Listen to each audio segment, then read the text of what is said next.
আসসালামু আলাইকুম।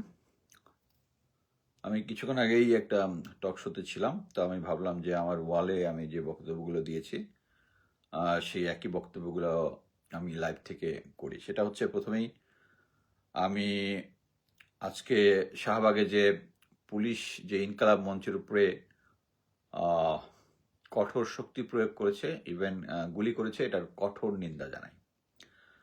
কঠোর নিন্দা জানাই।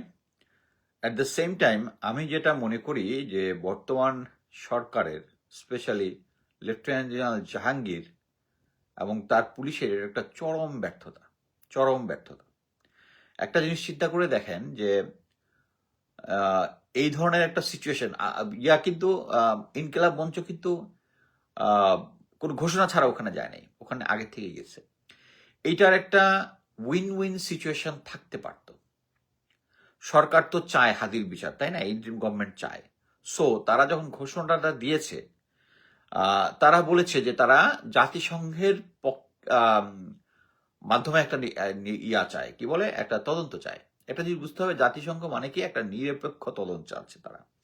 কোনো সমস্যা নাই, নিরপেক্ষ তদন্ত যদি জাতিসংঘে কে অ্যাপ্রোচ করলেই যে তারা রাজি হবে তাও তো না, একটা টাইম নিবে। বাট তারা এটা একটা আহ, এরকম হতে পারতো যে এটা ইচ্ছা করলেই একটা সরকারি একটা কমিশন করতে পারতো, যে কমিশনের মধ্যে যারা যারা আছে, যারা যারা থাকবে, ইনকিলাব মঞ্চের সাথে বা অন্যান্য সংশ্লিষ্ট কারোর সাথে যোগাযোগ করে একটা সিচুয়েশন তৈরি করতে পারতো, যে এর মাধ্যমে একটা কমিশন তৈরি করা হলো।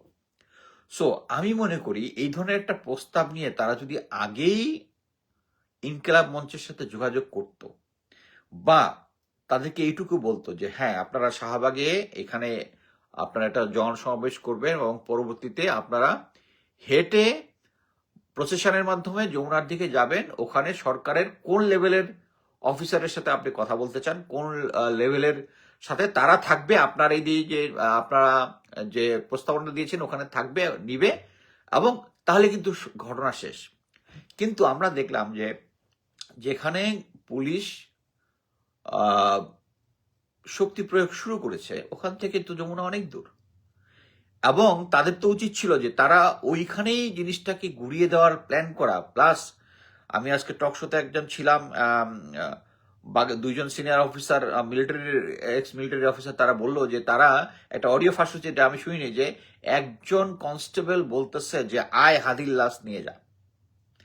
তাছাড়া যে ঢাকার পুলিশ কমান্ডার একই ধরনের ডেরিভেটিভ কমেন্ট করেছে। সো আমি মনে করি যে ওই শেখ হাসিনার যে আহ, পুলিশ যেগুলো আছে ওগুলাই তো রয়ে গেছে, শুধু সাফল হয়েছে একটা। সো এই পুলিশ দিয়ে অ্যাকচুয়ালি তারা, আমি মনে করি যে তারা হয়তো একটা রোল প্লে করতেছে সামনের নির্বাচনটা বন্ধ করার জন্য। ইনকেলাব মঞ্চের অ্যাকচুয়ালি এই সময়ে এই সিচুয়েশনটা, এই ধরনের একটা জনসমাবেশ করাটা, আমি বলবো এটা হিসাবে ভুল ছিল। আমি জানি না কেউ তাদেরকে উস্কানি দিয়েছে কিনা, কিন্তু বর্তমানে সিচুয়েশনটা এসকেলেট করেছে। সরকার ইচ্ছা করলেই এই সিচুয়েশনটাকে অ্যারেস্ট করতে পারতো আগেই ওদের সাথে যোগাযোগ করে, এবং যে প্রসেসটা আমি বললাম তারা সেটা করেনি। এখন কি উচিত? এখন মনে করেন যেটা হয়েছে যে পুলিশ গুলি করেছে, এটা তো করেছে, এটা তো অস্বীকার করার কিছু নাই সরকারের। সরকার নাকি একটা বিবৃতি দিয়েছে যে এখানে কেউ গুলিবিদ্ধ হয় নাই, কিন্তু বিভিন্ন তথ্য থেকে আমরা জেনেছি যে যে ডিসকাশন হয়েছে এবং লোকজন কথাবার্তা বলেছে। আমি ডিটেলস ভিডিও ফুটেজগুলা জাস্ট একবার দেখেছি, কারণ আমার এখানে তখন আমি নাইট শিফট করে আসে বা ঘুম দিয়েছি, ঘুম থেকে উঠেই আমি সরাসরি টিভির একটা স্কল দেখে আমি চলে আসছি ওই টক শোতে কথা বলার জন্য। সো এরা এখনো যেটা আমি মনে করি, বর্তমান এই সিচুয়েশনে সরকারের উচিত হবে ইনকিলাব মঞ্চের সাথে কথা বলে তাদেরকে আশ্বস্ত করা, এবং যে সমস্ত পুলিশ গুলি করেছে এবং এই ধরে করেছে তাদের বিরুদ্ধে শাস্তিমূলক ব্যবস্থা গ্রহণ করা। এর কারণটা কি, আমি মনে করি ইনকিলাব মঞ্চ স্মার্ট এনাফ টু আন্ডারস্ট্যান্ড যে এই সামনে 12 তারিখে নির্বাচন রেখে এখানে একটা আন্দোলন তারা সামনে এগিয়ে নিয়ে যেতে পারবে না। আমি যদিও শুনেছি পরবর্তী নাকি শাহবাগে লোকজন জড়ো হচ্ছে। আমি এই সিচুয়েশনটাকে আমি মনে করি ইমিডিয়েটলি সরকারের হোল্ড করা উচিত।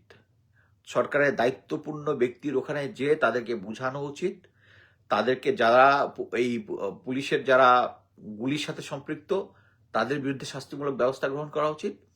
এবং আমি মনে করি যে ইনকালাব মঞ্চের বোঝা উচিত যে সামনে এখন আমরা যে নির্বাচন যেটা সামনে হবে, ওই নির্বাচনের মাধ্যমে যাদের আমি মনে করি যে তারা এসে হাদির বিচার করবে, তাদেরকে আমি ভোট দিব। এখানে আমি স্পষ্ট করে বলি যে আমি তারেক রহমান যখন হাদির কবরে যায়, এর আগের দিন আমি একজনের মধ্যে অ্যাডভাইস করেছিলাম উনি যেন সাংবাদিকদের কাছে বলে যে হাদির হত্যার বিচার, উনি বলে নাই। একমাত্র জামাতে ইসলামীকেই আমি পেয়েছি যে হাদির হত্যার ব্যাপার নিয়ে স্পষ্ট কথা বলেছে। সো আমি হাদি হত্যার বিচার চাই, 57 জন মিলিটারি অফিসার যারা পিলখানাতে হত্যা হয়েছিল ওগুলার বিচার চাই। এগুলোর ব্যাপারে স্পষ্ট আমি বিএনপির কাছে পাইনি দেখে আমি জামাতে ভোট দিয়েছি। এবং সবাইকে অনুরোধ করব যে ইনকেলাব মঞ্চকে অনুরোধ করব যে আপনারা এই নির্বাচনের আগে যত স্টেক যত হাই থাক, আপনাদের যত কষ্ট থাকুক, আপনাদের উপরে গুলি করেছে, পুলিশ করেছে, আপনারা ধৈর্য ধারণ করতে হবে আপনাদের। এই কারণে যে এটা হচ্ছে বৃহত্তর একটা লাভ। বৃহত্তর লাভটা কি? দেশে যদি একটা ইনসাফের রাজত্ব কায়েম হয়, যারা ইনসাফ পালন করবে, বাংলাদেশের যে বিচারহীনতার রাজনীতি যেটা আছে এটা বন্ধ হবে। সেটাই আমরা আমরা আওয়ামী লীগকে দেখেছি, বিএনপিকেও দেখেছি। বাংলাদেশের যে এখন পর্যন্ত আমরা বলে যাচ্ছি বিচারহীনতার রাজনীতি, আমি মনে করি যে জামাতে ইসলাম যদি ক্ষমতায় আসে তারা করবে। যদি তারা এটা বিচার না করে তখন আবার আন্দোলন করবো জামাতের এগেনস্টে যে বিচার করে দিতে হবে। বাট তাদের যে স্পষ্ট ইস্তেহারটা দিয়েছে, তারা বারবার হাদি হত্যার বিচারের কথা বলেছে এবং হাদির হত্যাটা তারা হৃদয়ে ধারণ করে। সো আমি মনে করি যে পুলিশের ভিতরে যে অংশটা আগের থেকে তাদের সাথে যোগাযোগ না করে তারা সিচুয়েশনটাকে শান্ত করতে পারতো, তারা উল্টা গুলি করেছে এবং শাহবাগে গুলি করেছে, তারা যমুনা পর্যন্ত যেতেও দেয় নাই। তাদের একটা অংশ আমি মনে করি এই আন্দোলনের টাইপ করে তারা চাচ্ছে সামনের নির্বাচনটা ভণ্ডুল করতে। এটা আমাদের সমস্ত রাজনৈতিক দলের বোঝা উচিত যে পুলিশের একটা অংশ অ্যাকচুয়ালি কোনো চেঞ্জ হয় না, তারা হাসিনা আমলে যেটা ছিল ওইটাই আছে। এবং তারা উস্কানি দেয় যে হাদির লাশ নিয়ে যা। সো এরকম একটা সিচুয়েশনে, এবং আর কি বলবো, আমাদের যে পুলিশের প্রধান আছেন উনি নিজেই তো পিলখানা হত্যাকাণ্ডের সাথে একটা কনস্পিরেসিতে জড়িত। প্রফেসর লেফটেন্যান্ট জাহাঙ্গীর আলম জড়িত। এখন আসি, লেফটেন্যান্ট জাহাঙ্গীর আলমের মতো একটা অথর্বকে কে পোস্টিং এখানে বসিয়েছে? বিএনপি বসিয়েছে। এখন সরকারের মধ্যে আমি আগের ইয়াতেও বলেছি দুইটা প্যারালাল সরকার চলতেছে, একটা জেনারেল ওয়াকারের সরকার, একটা হচ্ছে প্রফেসর ইউনূসের সরকার। আমরা এর আগের ইয়াতে বলেছি যে সরকার লেফটেন্যান্ট জেনারেল মুশফিককে লেফটেন্যান্ট জেনারেল পোস্টিং দিয়ে প্রমোশন দিয়ে চিফ অফ জেনারেল স্টাফ হিসেবে চিঠিটা পাঠিয়েছে আরো 8-10 দিন আগে। জেনারেল ওয়াকার এটা নিয়ে কোনো কাজ করতেছে না এখনো। কি কারণে? কারণ উনার যে চুজ করা লেফটেন্যান্ট জেনারেল মাইনুর ওই সময় সিজিএস থাকবেন, উনি আমরা জানি যে ভারতে গিয়েছিলেন, ভারত থেকে এসে নির্বাচন নিয়ে উনি একটা প্রেস কনফারেন্স করেছে, যেহেতু জিওসি আরডক হিসেবে এটা ওনার দায়িত্ব ছিল না, উনাকে দিয়েছে এবং জেনারেল ওয়াকার প্ল্যান করতেছে তাকে দিয়ে নির্বাচনটা পরিচালনা করবে। কেন?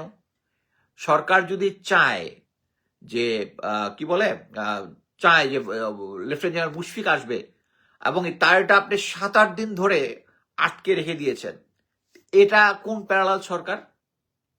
আপনি সরকারের পার্ট না, আপনি তো সরকারের অধীনস্থ।